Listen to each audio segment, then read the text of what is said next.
Hey guys! Hello, hello, hello. Cello Guru here. My live video is starting. I'm very excited to see you here. All of you people that are here, where are you? I know you're coming, or you're coming later. Okay, Cello Guru here, a little bit early. Yes, caught you off guard. Okay, let's see. I hope you can hear me if I'm all the way back here, but I'm not sure if you can. So I'm working on my audio ideas. This is a Cello Nation Live. We're going to work on Southwind, a Celtic tune. This is the second week of Celtic month. Why are we working on Celtic music, guys? Because learning Celtic music is going to make you a deeper, better musician. Because you're going to start to understand music theory. You're going to start to know what a root is, what a third is, what a fifth is. And if you know what those are, you're going to start to figure out how to nail those on your cello and where to put them in the piece, like Southwind. Hello everyone, if you're coming in, tell us your name and where you are coming in from. And this is later if you're watching this as well, okay? All right, we're working on Southwind. Why are we doing that? Because we want to make you a deeper, better, more informed, more musical cellist, more well-rounded, okay? All right, I'm going to keep these short because I'm trying a new format. I'm going to try to do it short, maybe 10 minutes. We'll see. We'll see if we can do it. Okay, so Southwind is a piece by Freckled Donald McNamara. I think we might have done it in here before for shifting or something. Actually, there's no shifting in it, so I'm not sure. The first thing that you want to do, guys, is figure out what key you're in. Look at your chord chart. What key am I in? Look at the chord. Hi, Wendy. My name is Wendy. What it says is new comment right over your comment, so I can't read your comment. It always does that. Hi, Wendy from Santa Cruz. Nice to see you. I'm sure it's warm down there. It's warm here in Alameda. What level cellist are you, Wendy? We're talking about Celtic cello, okay? You have to look, what key are you in? So in this piece, we've got two sharps, right? Which is normally the key of D, okay? And it says D above the chart, right? That's important, that D. I don't know if I'm making it backwards or not for you, but that's important because that tells you what the first chord is. The first chord's D, the last chord's D. You're probably in the key of D, okay? Now, we all know that we're in D. We know how to play D scales, etc., right? So these are geared towards people that have some technique, probably like an intermediate level player, somewhere around in there. Shoo! Hi, Shoo from Alaska. Of course, I can't read it because it says new comment right over the comment. But it's nice to see you.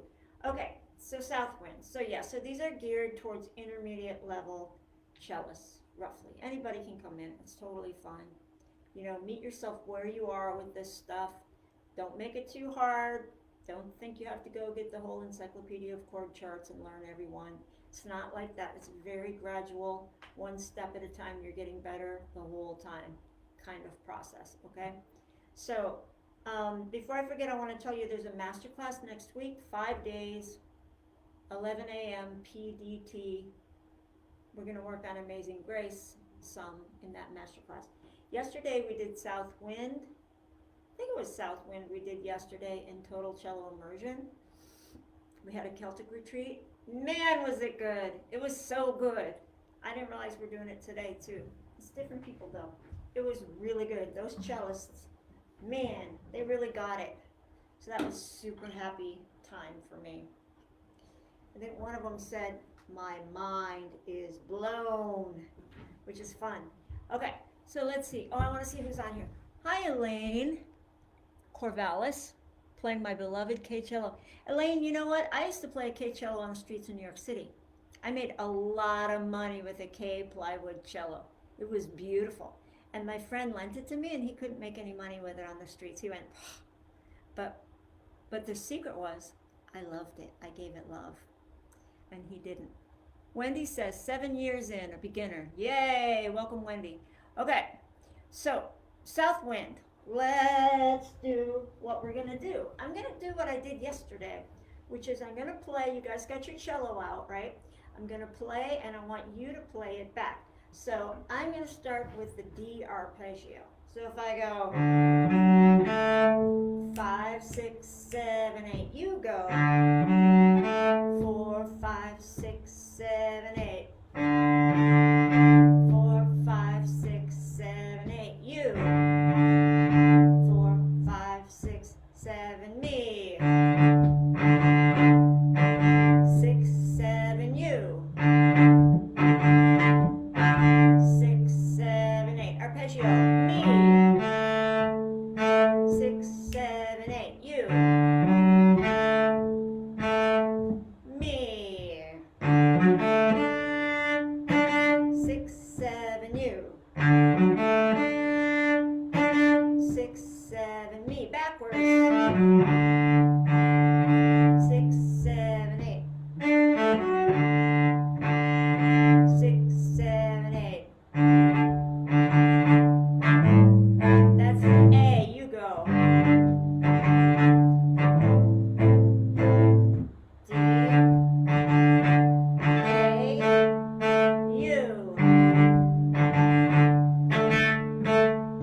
Me. 7, 8. You. I'm gonna double up. You. Going higher. You. We're gonna go to A. You. Me. You.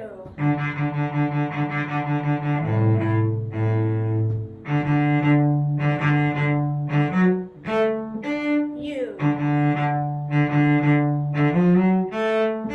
Me. You. Yes! Were you able to do it? Write in the chat if you were able to do it. And it's okay. This is an exercise that, if you haven't done it before, it's a little tricky, but also if you can see my fingers, it helps, right? I don't know if you can see my fingers. I can barely see my fingers, but the computer's a little bit away from me. So this is a call and response. You can also do it like just with clapping. Sometimes we're going to do that where I clap the rhythm and you clap it back.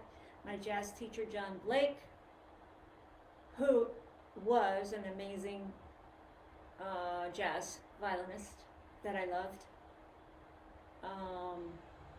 he used to do call and response with me a lot, and it was so fun. I thought it was fun. Were you able to do it, guys? Write it in the chat. All we were doing was a D arpeggio, right? The reason this is good is because when you're improvising, you want to be able to hear something in your head and do it. The way to become good at a D arpeggio is, guess what? Play around with it. Have fun with it. You get to make up the rhythm. You get to make up the notes. When you're listening to me, you're copying me. I'm just giving you some ideas of ways you're going to be able to use this arpeggio when you're, you know, when it says D on the page. When it says a big D, you can do this, right? When it's in 3, you only have 3 notes, or 6, right? So it's either twice in a row on the south wind chart, right? D, and then it doesn't say D, it says nothing on the second bar. So you play a D again, okay? Okay, guys, if you're in here, write in the comments if you were able to do that initial call and response. How did you do on it? So I can see what level you are. If you're not giving me any comments, I can't see. Okay, so if we were going to do 6 notes in the first bar of D, we would go like this. Does that sound familiar to you?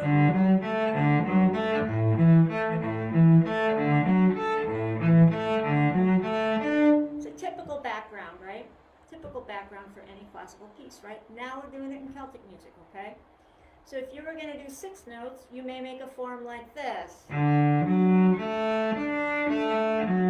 Very basic. Arpeggio up and down. 1, 2, 3, 4, 5, 6. Right? You get it? You get it?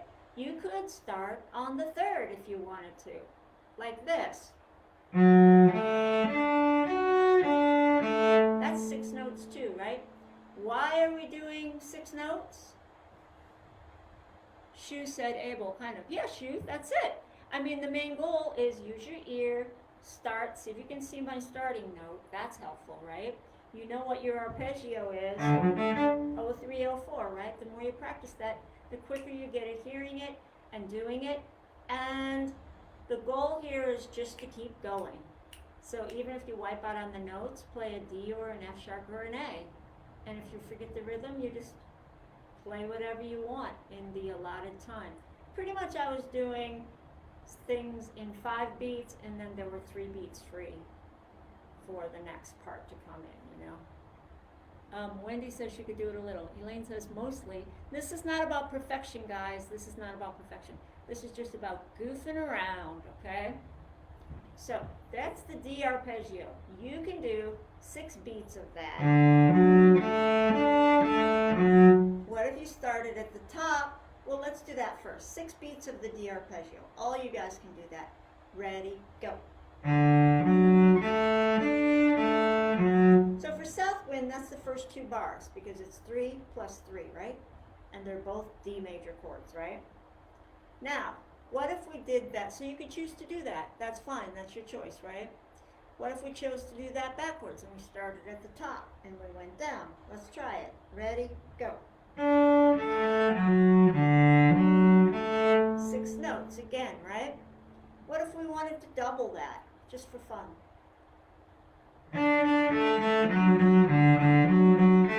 It's still just 6 beats, right? Even though now we have 12 notes, right? You could triple it. How many notes would you have then? 6 times 3, right? Ready, go. That's really fun when you're doing triples, and then the next bar you're going to go into duples. Brahms loved doing that. Looks like Moses Sedler is calling me right now. He knows when something cello is going on. He's a cellist. Okay, so what would happen if we did duple and then change to triple? Here's what it would sound like. 2 per note. Now we're going to do 3 per note. A lesson in rhythm. Let's do it again. We're starting from the D, F sharp, A, D. Hi, all joining from Oshawa. Kent, you are not in Oshawa. I don't even know where Oshawa is, Kent. Kent, you're late. You know, we already have a bunch of rhythms going on. Okay, duple and then triple. Okay, it's going to hurt our brain, which is great. That's exactly what we want to do. Duple for 6 beats, then triple for 6 beats. We are going over the first 2 bars of South Wind, D major chord and D major chord. Happens twice, okay? So we work our D arpeggio, right? Actually, let's do single, double, and triple.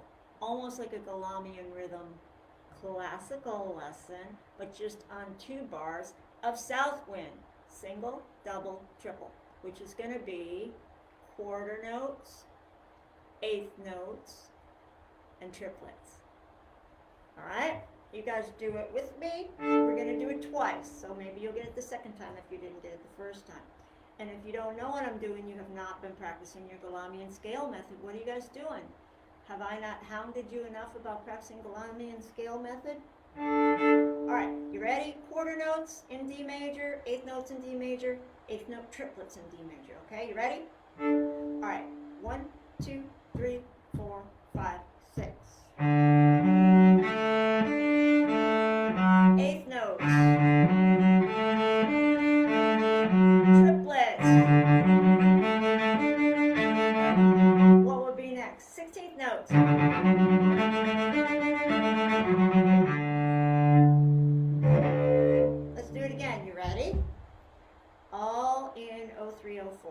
Ready?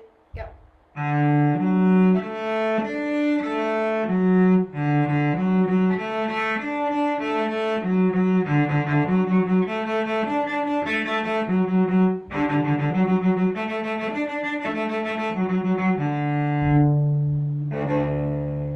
What we're doing is we're just playing around with D major, okay? So now let's do it backwards from the top.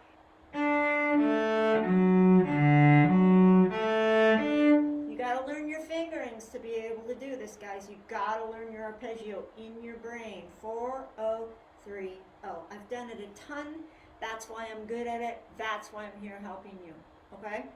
4, 0, 3, 0 is a backward arpeggio, right? 0, 3. That's a regular one. Right now we're gonna do Galamian rhythms, quarter notes, eighth notes, triplets, and sixteenths. Backwards in 2 bars of south wind. All right? We've already been going 15 minutes. I was going to make this 10 minutes long. Oh well. All right, you guys ready? Quarter notes. Ready, go.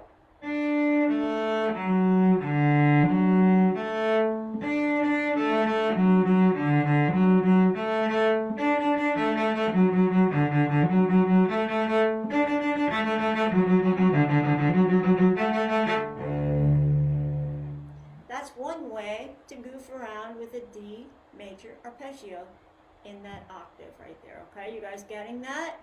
You're getting along. Shu, do you have it yet? You said kind of. We went over it a bunch more times. Now you can practice that on your own, right? So the first 2 bars, if you do that, for the 3rd bar, let's do the exact same thing, only on an A arpeggio. All right, so let's go here.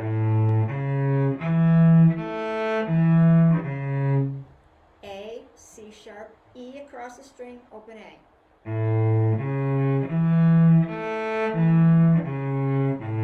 You got it? Anu, I always call you Anu. Anu says, yes, I did. Yay, yay, Anu. Wendy King, getting it. Okay, good. Let's do your A arpeggio. And it's for 2 bars too, so it has 6 beats, right? You get that? 3, 4, 2 bars, 6 beats. Let's try our A arpeggio. Ready, go. Now let's do it backwards, from the top down. If it's hurting your brain, good. But if you have to go back after this and make it easier, you can watch this back. You can study it and then turn it off and figure it out yourself. And goof around with it. That's the whole point. Let's start on the top now. Open A. This is why I tell my students in Total Cello Immersion, keep your hand in place. Don't move it all over the place, because you're going to lose your place, okay? Get your elbow forward. Backwards, A arpeggio. Ready, go. Oops, let's do it again. Ready, go. So first finger stays down there, you can borrow it, okay? Now the next chord is a D chord, but it's only for 1 bar, so we do it for 3 beats. That's it, right? 3 quarter notes, D, F sharp, A. Now if I'm ahead of you, you can always play just a D. You gotta do 3 beats though, because that's what the chord chart says, okay? A whole bar of 3, 4, okay? And then the next bar is going to be G chord. Right? 0, 3, 0. Same as your D chord, only on the G string. Then the first ending has 2 bars of D. Okay, so you can goof around with all of these chords. When we sew it together, you guys who are with me, let's do it. We're going to do just quarter notes all the way across the first half, okay? You ready?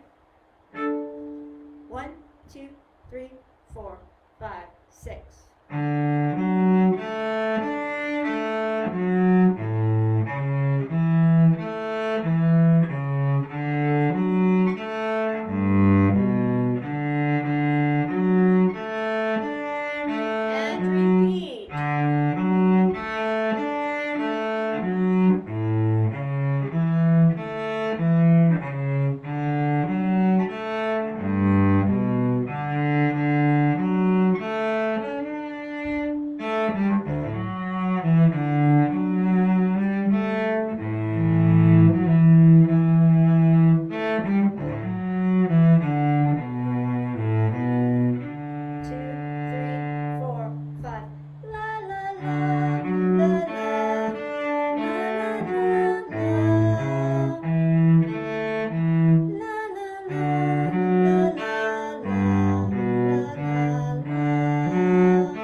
you to do, listen to the tune, see if you can find it, practice the tune, practice your 3-note arpeggios. Now, if you're better than that, do them faster.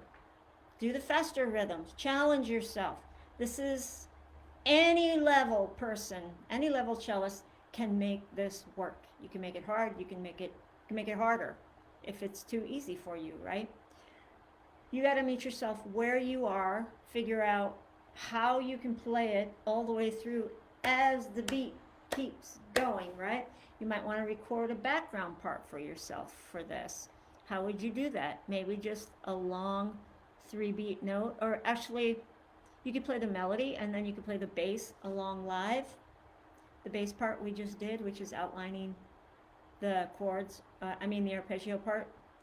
Play one part on your phone, doesn't matter what it is.